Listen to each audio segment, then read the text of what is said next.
Pai nosso que estais no céu, santificado seja o vosso nome. Venha a nós o vosso reino. Seja feita a vossa vontade, assim na terra como nos céus. Pão nosso de cada dia, dai-nos hoje, ó Senhor. Perdoai as nossas dívidas, assim como nós perdoamos nossos devedores. Não nos deixeis entregue às tentações, livra-nos do mal, que assim seja. Em nome de Deus, em nome de Jesus, nós damos por iniciado o nosso estudo do livro que é o Espiritismo desta noite. Que assim seja. Uma boa noite a todos, né? Todos bem-vindos. Ó, é a página, Isabel Cristina.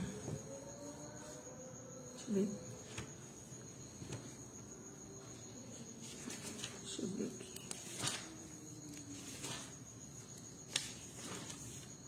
Nós paramos aqui. Esquecimento do passado, já foi.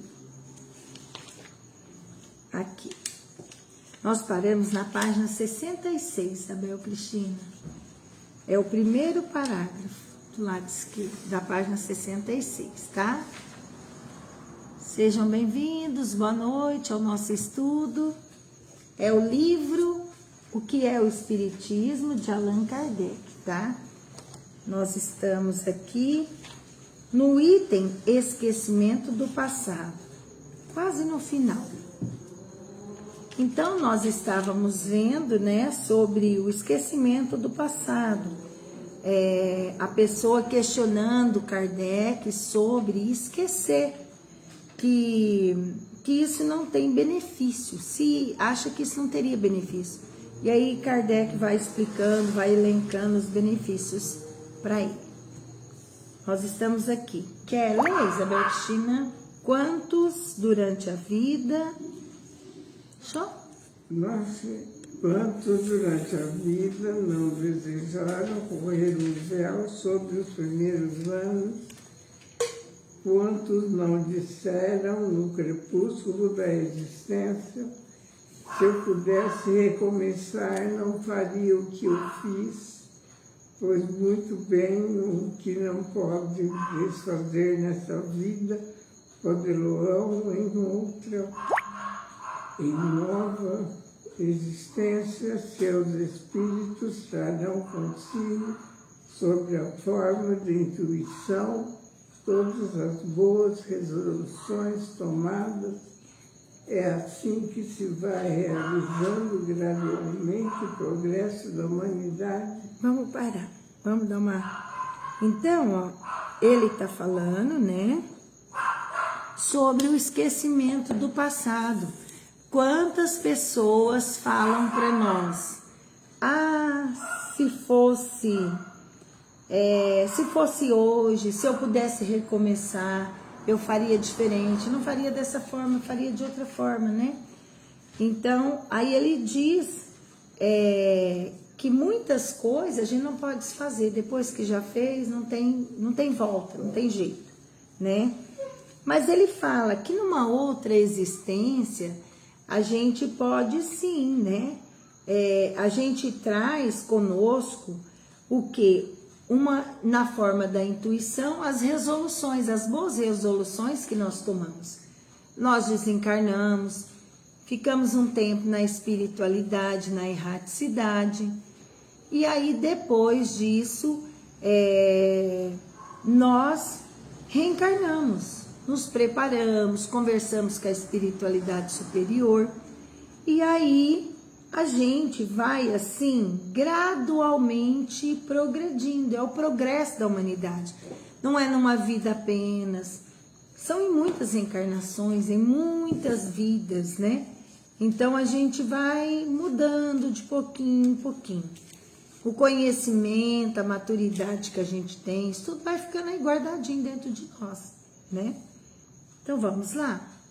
O que você entende, Isabel? É isso mesmo? Germano, quer falar? Então tá, vamos continuar. Quantos durante a vida... Aí...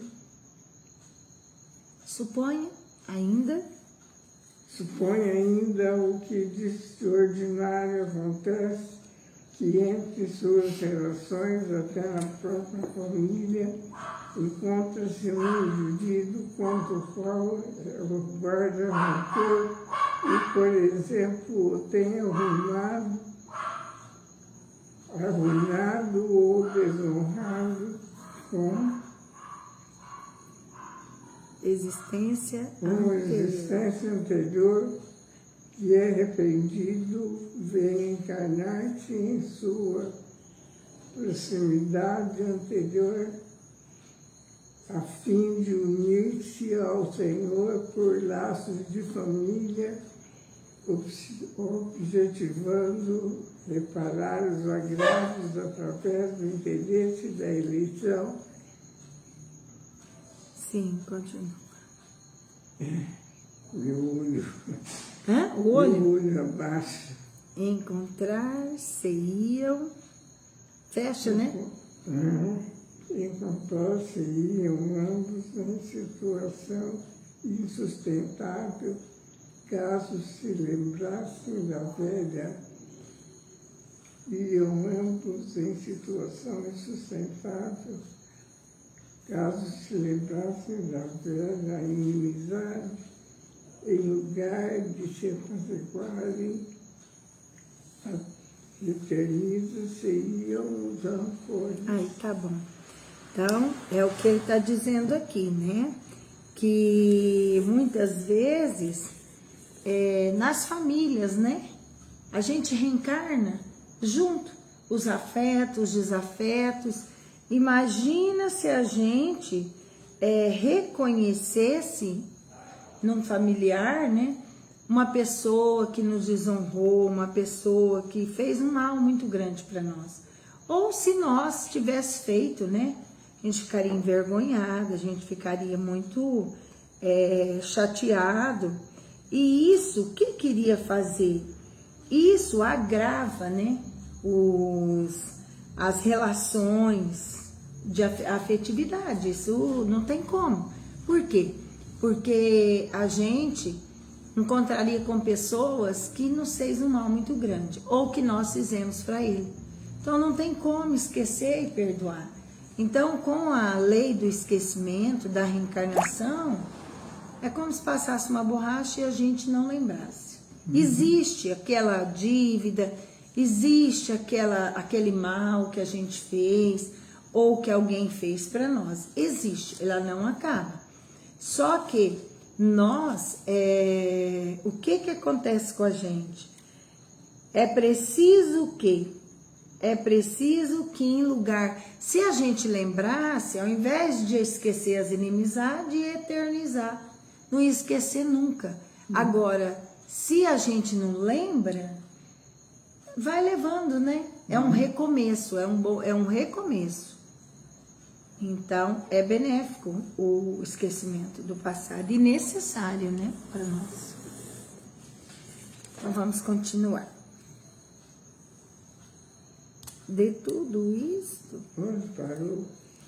depois dos rancores, De tudo isso deduza que a lembrança do passado perturbaria as relações sociais e tornar-se-ia um entrave ao progresso. Quero uma prova cheia de atualidade. Então ele está falando, né? Que essa lembrança perturbaria o progresso, né? Com certeza, as relações sociais, né? E entravaria o progresso. A gente não caminharia, não haveria evolução, porque a gente ia ficar no ódio, na raiva, na vingança, né? E não ia sair dali.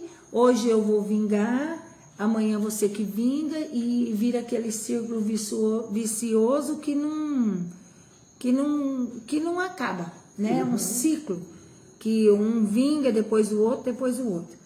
Então aí agora ele vai até contar um caso para nós. Vamos lá.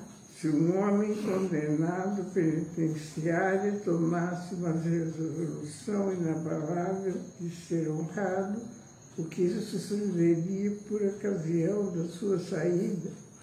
Seria repudiado pela sociedade, e esse repúdio de regra, o arrastaria novamente ao vício, se, ao contrário, todos se desconhecessem os antecedentes, ver-se-iam bem acolhidos, e se ele pudesse também esquecer, bem por isso seria menos honrado, poderia ganhar seu lugar ao sol em vez de se esconder à sombra da lembrança e do vexame.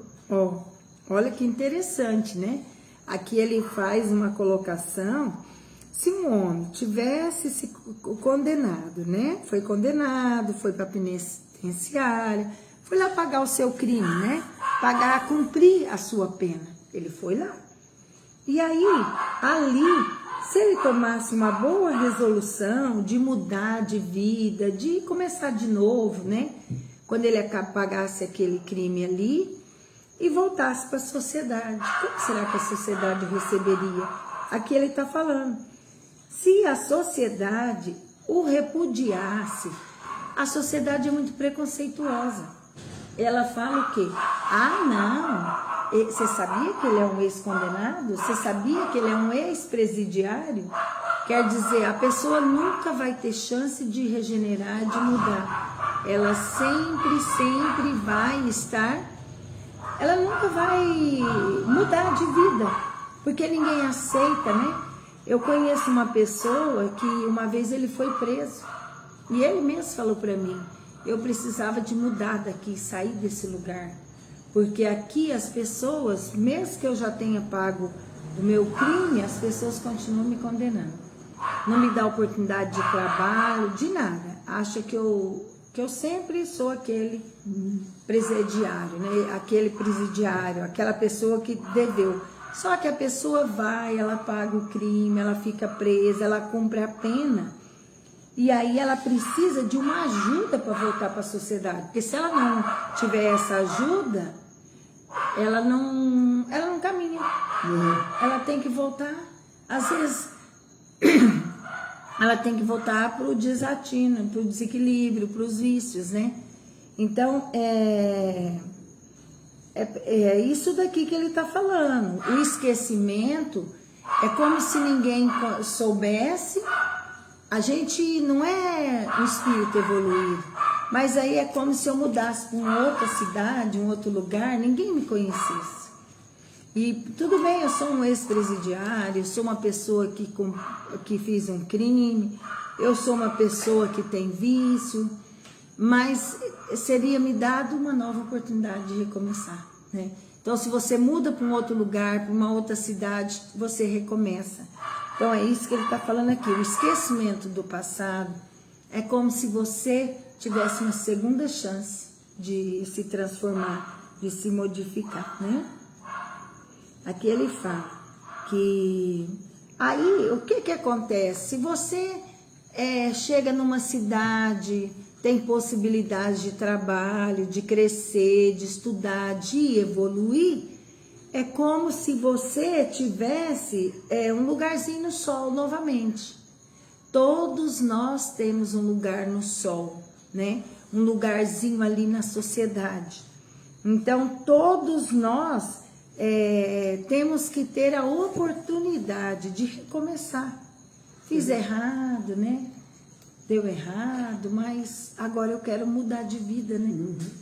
Quero recomeçar. E as pessoas têm que ter oportunidade, né? Elas não podem.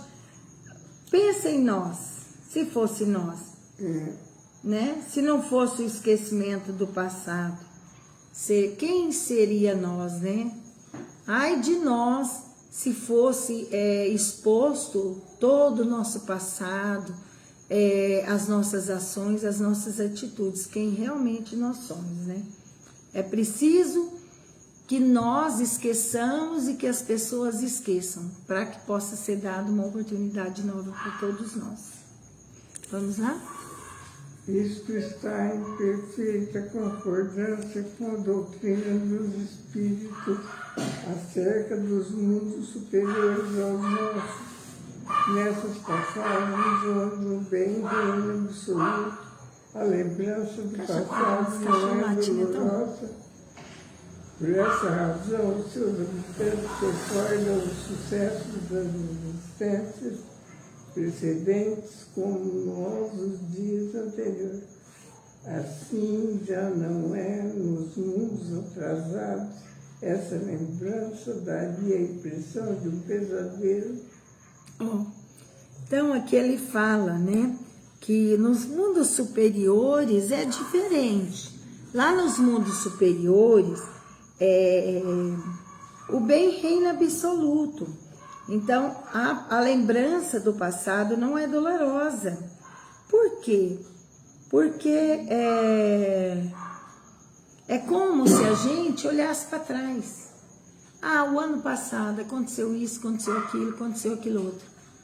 É como se a gente olhasse para trás e percebesse que aquilo ali serve de parâmetro para a gente o quê? Para a gente fazer propostas novas e tentar mudar de vida, né? É o que ele diz aqui. Nas paragens dos mundos superiores, o bem impera. A gente olha para trás e vê o mal, como que a gente era antes. E persevera e continua, né? Então ele fala aqui que essa lembrança nos mundos inferiores, no mundo atrasado, seria um pesadelo para nós, né? Imagina nós, estamos aqui, temos uma família, temos um trabalho, temos um círculo de amizade, nós vivemos aqui nessa cidade e de repente nós somos expostos, né? É muito difícil. Como que nós podemos... É como se fosse um pesadelo. Se fosse mostrado o que eu fiz na vida passada, o mal que eu fiz, tudo de ruim. Então, isso é como se fosse um pesadelo, né? O que é um pesadelo? É uma coisa ruim, não é? São acontecimentos tristes, ruins, que a gente fica lembrando. Fala, nossa, eu sonhei, tive um pesadelo. O pesadelo é uma coisa ruim. Então, é a gente relembrar o passado, né, delituoso. Então, o esquecimento do passado é uma bênção para nós. Para nós espíritas que acreditamos, é uma bênção. Por quê? Porque dá chance para a gente de fazer diferente. De fazer de novo diferente, né, de forma... mais equivocada, né? Equilibrada, harmonizada. É uma oportunidade de nascer de novo para começar de novo, né? Então é bom. Vamos. Então aqui termina. Agora a gente vai ver outro ponto. Eu vou ler a perguntinha, você vai. Depois você vai ler. Você quer ler, Gilmar? Quer? Tem livro aí? Tem aqui, tem um livro do João. Aqui, ó. Deixa eu pegar aqui. 66. Aqui, elementos da convicção. Então vamos fazer assim, eu faço a pergunta, você lê a resposta. Quer fazer a pergunta, Isabel Cristina? Tá. Então faz a pergunta, que aí Não eu... nego que, do ponto de vista filosófico, a doutrina espírita seja perfeitamente racional, mas fica sempre essa questão das manifestações que só os fatos podem resolver, e a realidade desses fatos é o que muitas pessoas negam. Por isso, o Senhor não deve estranhar o desejo que se experimenta em presenciá-lo. Isso. Então, o que ele está dizendo aqui? Ele está falando, né, que ele não nega o princípio filosófico da doutrina. Por quê? Porque é perfeitamente racional, né? Mas aí ele fala que aí vem a parte das manifestações espíritas. E que essas, só os fatos podem resolver. Só eu participando da reunião, só eu presenciando os fenômenos mediúnicos, é que eu posso acreditar, eu posso crer, né? Então não adianta só ler, você tem que participar de uma reunião mediúnica para que você possa aceitar ou não, né? Então é isso que ele está falando. É por isso que não deve estranhar que todo tem o desejo de participar, né? Então vai lá, Germano, vamos na resposta. É natural, mas como viso o aproveitamento que possam ter. Explico as condições em que convém se colocar aquele que os deseja observar melhor e, mais do que isso, os compreender. As pessoas que não submetem a essas condições evidenciam falta de real desejo de se instruírem. É inútil, então, perder tempo com elas. Então, o que ele falou?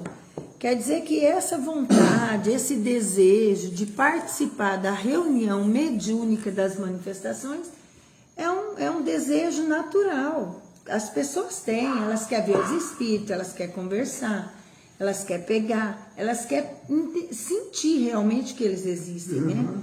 Isso é natural, é muito natural. Só que aí ele fala o seguinte,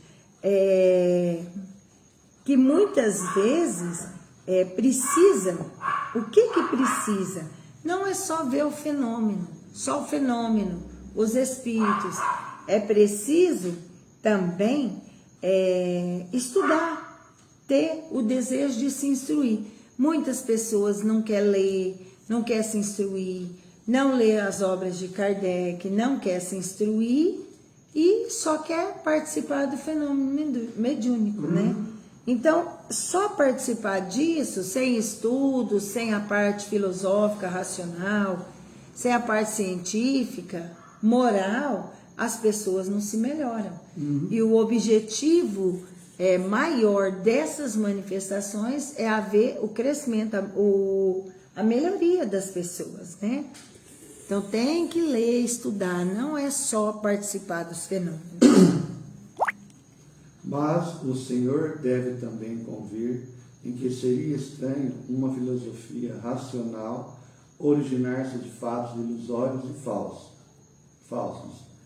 Em boa lógica, a realidade do efeito implica na realidade da causa. Se aquele é verdadeiro, não pode ser falsa esta, pois sem a existência de árvores não se podem colher frutos. Aqui ele já faz um questionamento, né? Como que pode uma filosofia racional, racional, a gente raciocina, a gente se questiona até chegar naquele entendimento. Só que ele fala, essa filosofia racional, quando origina de fatos de ilusão, ilusórios e falsos, né? Então, é isso que ele está falando. Se é verdadeiro, aquilo que é verdadeiro não pode ser falso. Por exemplo, como que eu posso colher frutos de árvore se eu nem tenho árvore? Né? É bem interessante essa colocação dele, achei bem oportuna. Quer falar alguma coisa? Não? Vamos lá. Certo é que toda a gente não podia evidenciar os fatos, pois nem todos se colocam nas condições requeridas para os observar, nem tiveram a paciência e a perseverança necessária. Isso acontece, entretanto, com todas as ciências, e que não fazem uns, fazem outros. E todos os dias as pessoas admitem o resultado de cálculos astronômicos de que não fizeram. O que nós podemos extrair disso daqui?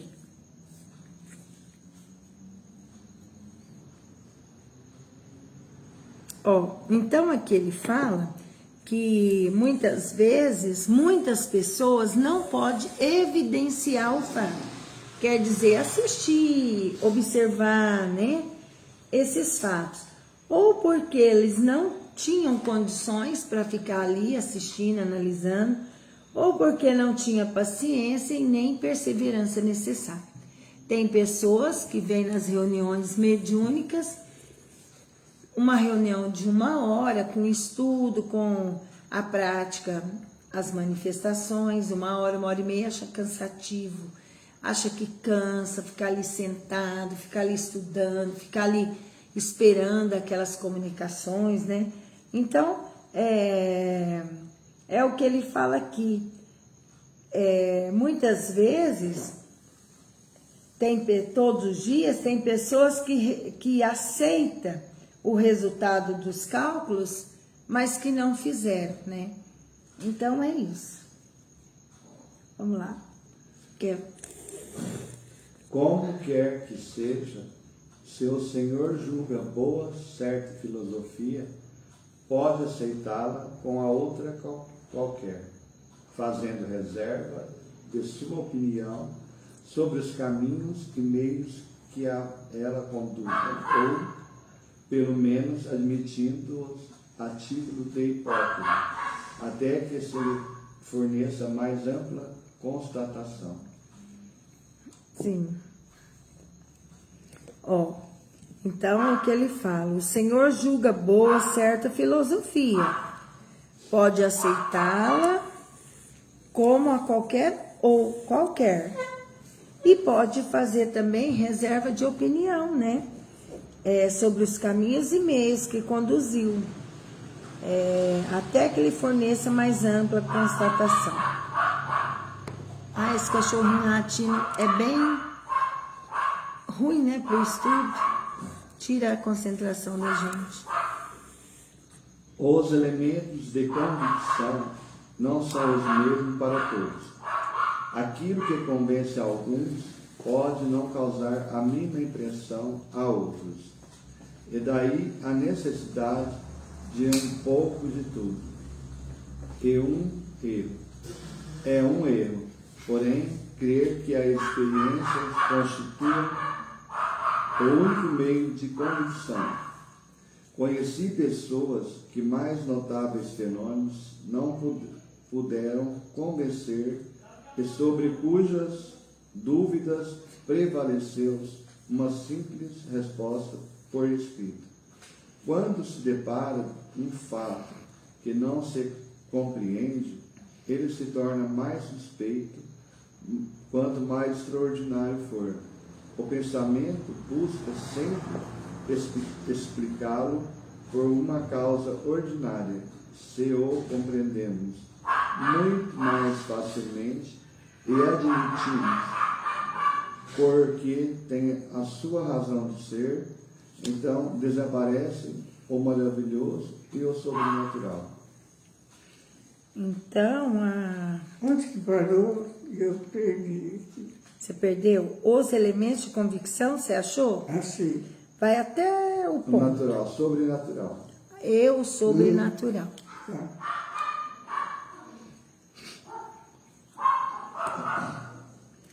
Vamos continuar? Esse cachorrinho me desconcentra. Quer que eu leia de novo? Lê de novo. Ele está falando aqui assim, os elementos. Boa noite, Maria Aparecida, seja bem-vinda. Ele está dizendo que os elementos de convecção não são os mesmos para todos. Cada um tem o seu conhecimento, né, a sua convicção.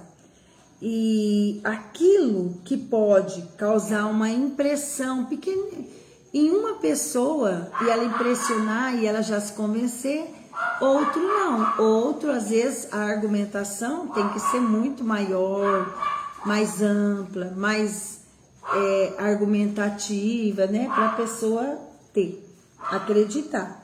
Então, ele fala que alguns compreendem facilmente, tem outros que têm dificuldade, tem outros que não aceitam, né? É isso. E que do momento que a gente aceita, admite, aí acaba o maravilhoso, acaba o sobrenatural. Vamos continuar. Se quiser perguntar, conversar alguma coisa também, Maria Aparecida, seja bem-vinda. Vamos lá.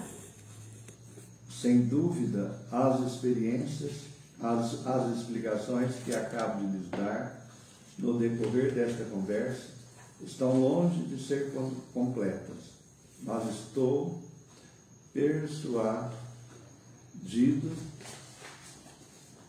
de que, sumárias como são, dão-lhes em que pensar e se as circunstâncias ou fizerem testemunha de alguma manifestação, o Senhor já os observará com menos prevenção, pois poderá afirmar o seu raciocínio numa base. Vamos continuar? Há dois elementos no Espiritismo: a parte experimental das manifestações e a doutrina filosófica. Todos os dias me visitam pessoas que nada viram e que creem tão firmemente quanto eu, convencidas apenas pelo estudo da parte filosófica. Para elas, o fenômeno das manifestações é acessório. O fundo, a doutrina é a ciência que lhes afiguram tão soberbas e tão racionais, que aí encontram tudo quanto é necessário para lhes satisfazer as aspirações íntimas. Mesmo com a abstração do fato das manifestações, ou concluem que, mesmo supondo a experiência desta, não deixa a doutrina de ser que melhor resolve em seu número de problemas tidos como insolúveis. Porque ele fala que há dois elementos no Espiritismo. Tem a parte experimental das manifestações e a doutrina filosófica, né? E aí ele fala que muitas pessoas visitavam Kardec naquela época.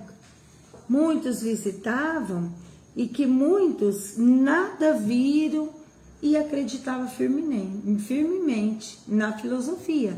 E tem outros que via e não acreditavam, né? Não se convencia, né?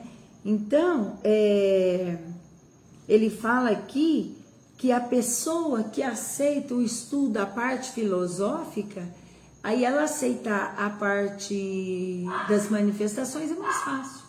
É mais fácil do que se ela não aceitar, né? É muito difícil, porque... E é uma coisa assim, isso são coisas íntimas, muito pessoal, de pessoa para pessoa, né? Vamos lá. Muitos me confessaram que essas ideias, ainda que de maneira confusa, já lhes tinham germinado no cérebro. O Espiritismo as veio formular ou dar-lhes corpo. Eles é um raio de luz e se explica o número de adeptos que a simples leitura de O Livro dos Espíritos produziu. O Senhor acredita que isso tenha acontecido se nos tivéssemos agarrado às mãos virantes e falantes?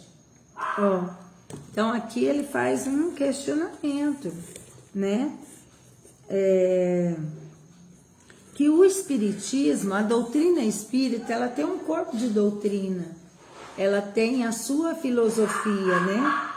Que se o Espiritismo tivesse vindo apenas, unicamente,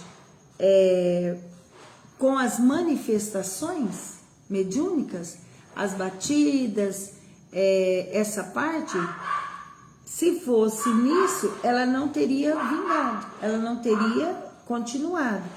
Porque o que é a essência dessa doutrina? É a filosofia. É mostrar para nós o quê? Quem somos, de onde viemos, o que estamos fazendo aqui, para onde iremos depois. Então, essa doutrina, ela vai responder para nós esses questionamentos. Então, quando você consegue responder esses questionamentos, quem sou? Eu sou um espírito, eu não sou só matéria, né? Eu sou um espírito eterno. De onde eu vim? Do mundo dos espíritos. O que eu estou fazendo aqui? Eu estou passeando? Não, eu estou aqui a tarefa, eu estou aqui para evoluir, para crescer, para aprender. E para onde eu irei? Irei para o mundo dos espíritos, vou retornar de onde eu vim. O meu corpo de carne, esse vai perecer e vai voltar à matéria, né? Ao pó, à matéria. Mas o espírito vai continuar vivo. Então, quando a gente consegue responder esses questionamentos sobre a origem do espírito, origem de tudo, a existência de Deus, a existência da matéria, do espírito, quando a gente consegue responder, isso daí é o que? A filosofia espírita. A força da doutrina está nisso daí, na filosofia, nos questionamentos, quando mostra através, né, o mundo espiritual, os espíritos como são, como vivem, o que acontece depois que retorna para o mundo espiritual.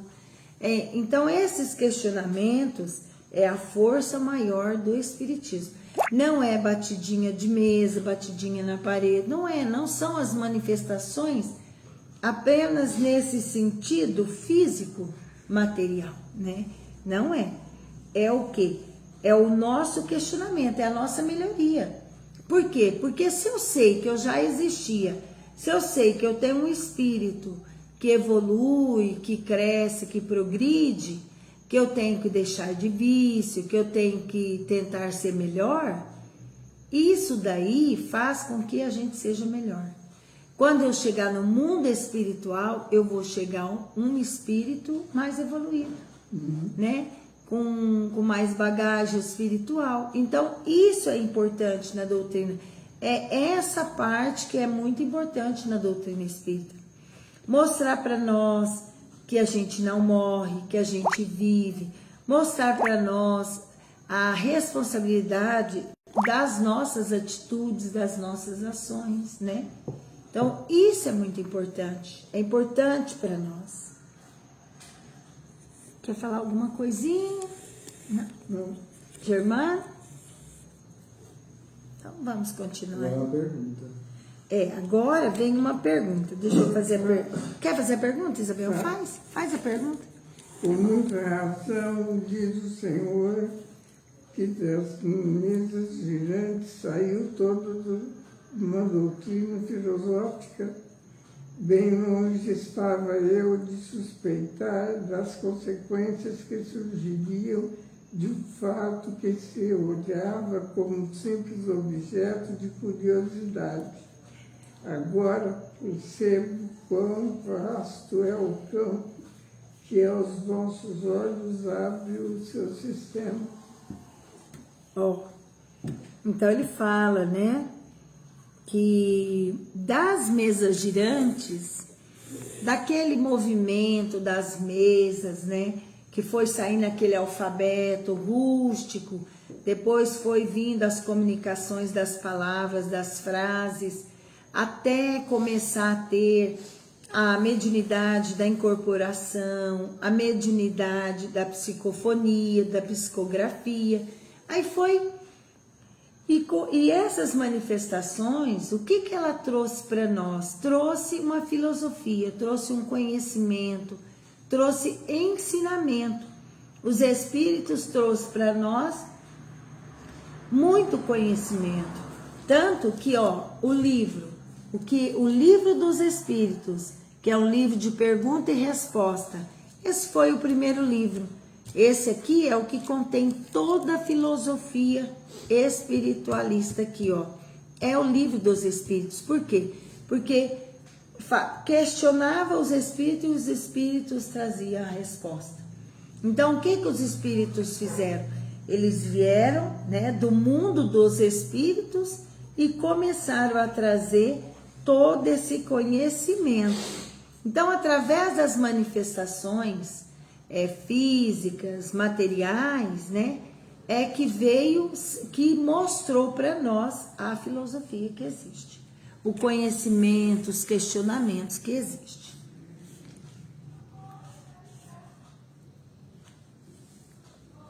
Pronto. Disso me dispenso. Senhor, o Senhor me honra sobremaneira, atribuindo-me tal sistema, que aliás não me pertence, todo ele nasceu do ensino dos Espíritos. Eu vi, observei, coordenei e procuro fazer as outras pessoas compreender aquilo que compreendo. Essa é a parte que me toca. Ó, então aí aqui é Kardec respondendo, né?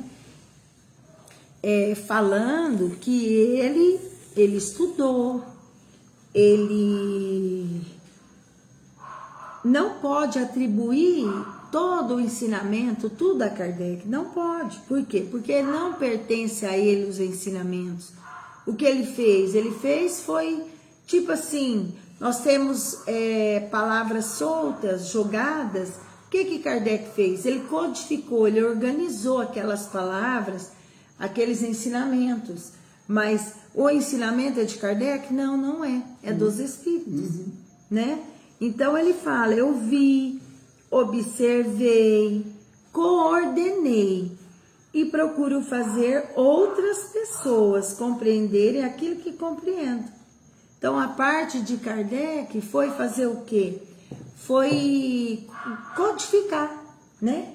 Tava tudo solto, tudo assim misturado. O que Kardec veio? Ele organizou e trouxe para nós o conhecimento, o ensinamento dos Espíritos, que está aqui, ó, o Livro dos Espíritos. Quem nunca leu, deveria ler.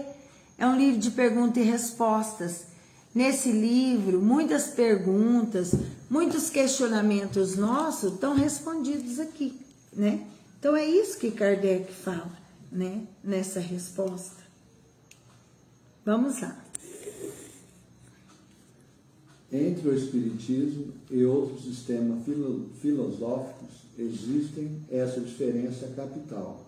Os últimos são obras de homens mais ou menos esclarecidos, ao passo que, neste que o Senhor me atribui, não tenho o mérito de ter inventado um só princípio que seja, diz-se, a filosofia de Platão, de Descartes, de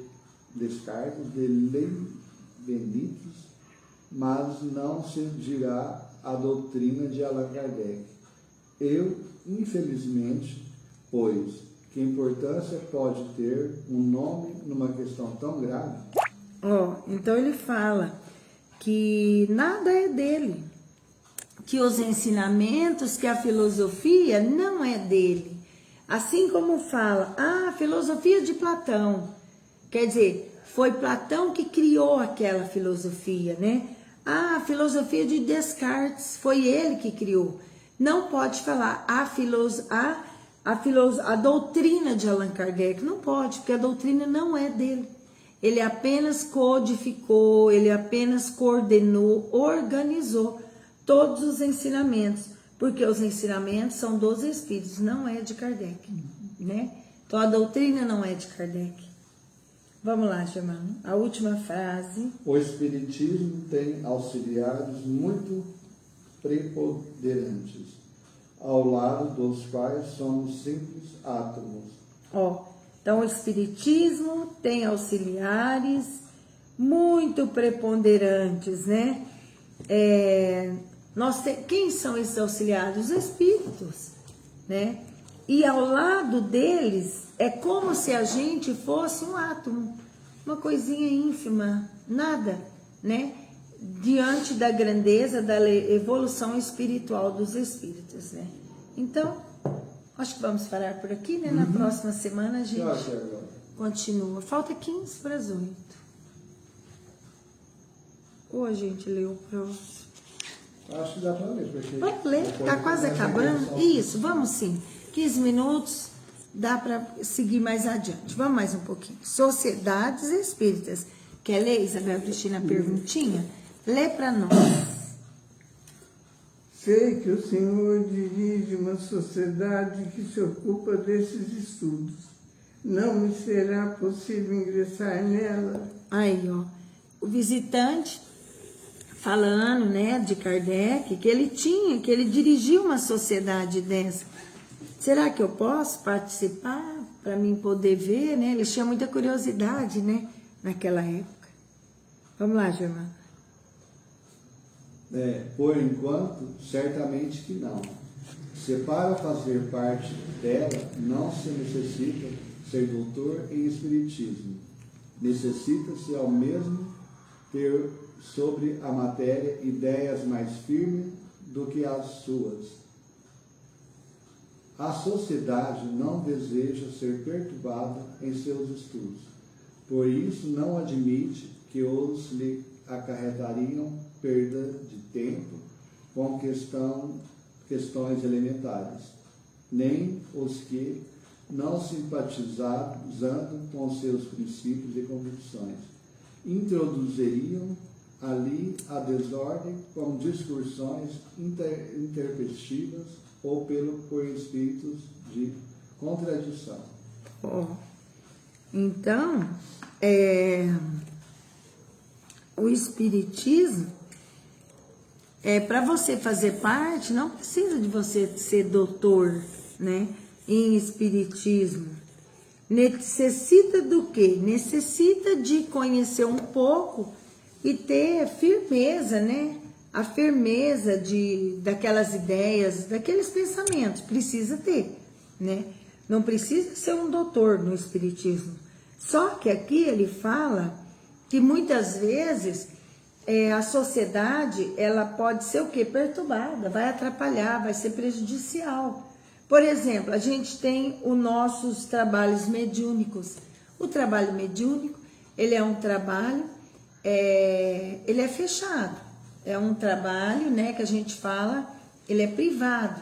Ele não é um trabalho que é aberto ao público. Todo mundo pode chegar, pode entrar, pode participar dos trabalhos de materialização, de psicofonia, não pode.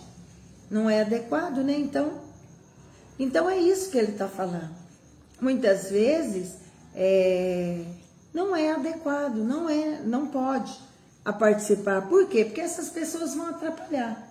Elas não estão ali para ajudar, elas não estão ali para fazer uma oração, elas não estão ali para nada. Ela está ali por curiosidade, pensamento desequilibrado, desarmônico. Isso prejudica o trabalho mediúnico, né?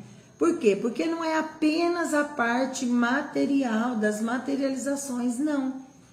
É preciso que haja um equilíbrio de vibração, uma sintonia de vibração. Então não é adequado que pessoas participem desse tipo de reunião. Por quê? Porque são pessoas que podem levar o quê? A desordem, discussões intempestivas, ou então ter um espírito de contradição. Tem gente que está tendo um estudo, está conversando, né? Está naquele raciocínio lógico de um pensamento, e a pessoa, ela está ali por curiosidade, ela está ali por N porquês, né? E ali ela cria polêmica, ela cria discussão, ela prejudica todinho o trabalho. Então, é melhor que não, né? Esses trabalhos mediúnicos, eles são privados. São para pessoas que estudam, são para pessoas que já têm um pensamento mais harmônico, mais equilibrado. Porque se não for assim, a espiritualidade superior, a espiritualidade séria, ela não fica ali. Ali vai chegando os espíritos bagunceiros, brincalhões, e vai tomando conta, e vai assessorando. E o trabalho deixa de ser produtivo, deixa de ser sério, né? Então vamos. Uma sociedade científica, como tantas outras, que se ocupa em aprofundar os diferentes aspectos da doutrina espírita, buscando esclarecê-los. É um centro para onde convergem comprovações obtidas em toda parte do mundo, e onde se ventilam, que coordenam as questões referentes ao progresso da ciência, mas não é uma escola ou um curso elementar. Mais tarde, quando as suas convicções estiverem consolidadas pelo estudo, ver-se-ão a possibilidade de o admitir. Vamos continuar? Nesse interim, o Senhor poderá assistir, quanto muito, a uma das suas ou duas sessões, como ouvinte, com a condição de não fazer observações que possam ofender a outrem, pois do contrário, eu, que o apresentarei, sofrerei a censura de meus colegas e as portas lhe serão cerradas para sempre. Então ele falou para ele que o Espiritismo é uma sociedade científica, né? Onde ali procura aprofundar os diferentes aspectos da doutrina espírita, buscando esclarecer esses aspectos. E ali, aí ele vem e fala que não é uma escola, não é um curso elementar. Por exemplo, se você está numa escola, o que você faz? O professor está dando aula, você questiona, você pergunta, você pode fazer um comentário brincalhão, você pode fazer um comentário debochado, né? Então ali não é uma escola, não é um curso elementar de computação, não é um curso de pintura, não é. É uma coisa científica, né? É científica, então é uma coisa muito séria. E é o que ele fala aqui, ó. E outra coisa, o senhor pode sim. Ele falou para ele, sim, o senhor pode participar. Desde que o senhor fica mudo e calado, né? Fica quietinho, só analisando, só olhando e só observando. Por quê? Porque muitas vezes a pessoa vem para um estudo desse e começa a falar, questionar, debochar, rir, né? E atrapalha totalmente o estudo. E aí ele falou que se fizesse isso, se fizesse esses comentários, essas coisas, quem que ia ficar em mal situação seria ele. Porque ele que concordou que ele participasse daquele estudo, né? E outra, você está num estudo, participando de um estudo, de uma pesquisa, aí você pega uma pessoa que não tem conhecimento nenhum, entendimento nenhum e leva para essa pesquisa, você leva para esse estudo, vai falar um monte de asneira, só vai dar trabalho, curiosidade, não tem preparo, não tem nada. Então, assim, a pessoa para participar até dos trabalhos mediúnicos, ela tem que estar um pouquinho preparadinha. Não pode ser aquele leigo de tudo, né? Dependendo do tipo de trabalho no centro espírita, tá? Então, vamos lá, vamos que já estamos quase acabando. Boa noite, Arlete, seja bem-vinda, tudo bem? Saudades. Presenciará uma reunião de homens respeitados e finos, cuja maioria se distingue pelo alto grau de cultura e posição social, e que não permitiriam que os fossem admitidos à sociedade infringissem as regras das conveniências sociais. Não pense tampouco que ele faça convites ou abra as portas ao primeiro que lhe dirige, como não faz demonstrações para satisfazer a curiosidade. Afastam-se cuidadosamente dos curiosos. É o que ele falou. Você vai vir numa reunião, você vai presenciar uma reunião de pessoas sérias, respeitáveis, pessoas educadas, pessoas finas. É essas pessoas que vão estar nessa reunião. Agora, vai levar pessoas que vão infringir as regras. Uma pessoa chega num estudo chega lá, não fecha a boca, é inconveniente, é inadequado, só prejudica o estudo, né? Só sabe prejudicar. Então é isso. Vamos lá, quem mais, Germano? Quem quer, pois que pensasse nela, encontra uma distração ou um espetáculo, ficaria desapontado e faria muito bem se não a procurasse. Eis porque não admite nem mesmo como os ouvintes, pessoas desconhecidas ou cuja disposição hostis são notórias. Hostis. Isso, então vamos parar por aqui, porque já está no horário, né? Semana que vem continuamos firmes e fortes, se Deus quiser, né? Então vamos agradecer a Deus, a Jesus, por esses instantes aqui. Obrigada, meu Deus, obrigada, Jesus, Maria de Nazaré, espiritualidade benfazeja, nosso anjo guardião. Te agradecemos por esses instantes aqui, por esse estudo bendito, maravilhoso. Cuida de nós, meu Deus, da nossa casa, do nosso lar, da nossa família, de todos aqueles que nós amamos, de todos aqueles que estão necessitados do teu amor, da tua paz. Te rogamos, Senhor, derrama a paz, o amor, a tranquilidade para todos os corações que vivem aqui no planeta Terra.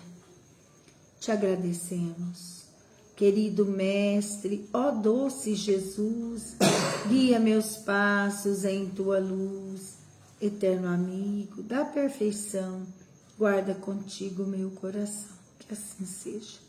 Então nós agradecemos a presença de todos, uma boa noite, fiquem com Deus. E que Deus nos ampare, né, Isabel? Se Deus quiser. Até a próxima segunda. Um abraço no coração de cada